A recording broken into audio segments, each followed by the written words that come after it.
অনেক ব্যক্তির মনে একটা প্রশ্ন জাগে আমাকে আর রাধাকে নিয়ে।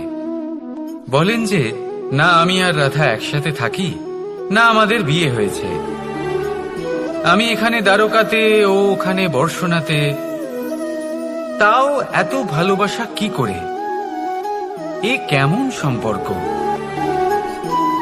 আমি তাদের একটা সহজ কথা বলতে চাই। আপনি কখনো আয়নার দিকে দেখেছেন? নিজের দুই চোখের দিকে তাকিয়ে জিজ্ঞাসা করুন, এই দুই চোখ একসাথে কেন বন্ধ হয়, একসাথে কেন খোলে, একসাথে কেন ঘুমোয়, একসাথে কেন কাঁদে? আজীবন কোনো এক মানুষের সাথে সম্পর্ক রাখা অবশ্যই সম্ভব, তাদের সাথে দেখা না করে। আমার আর রাধার ভালোবাসাও কিছুটা এরকমই, আর কিছুটা এরকমই হয় ভালোবাসা দুই নয়নের মতো, যারা কখনোই মিলিত হবে না, কিন্তু চিরকালের জন্য একসাথে জুড়ে থাকবে।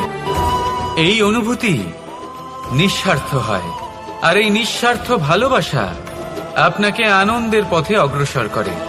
জীবনে সবসময় নিঃস্বার্থভাবে ভালোবাসুন,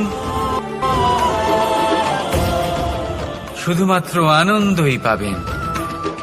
তাহলে আসুন আমার সাথে নিঃস্বার্থভাবে ভালোবেসে বলুন, রাধা রাধা।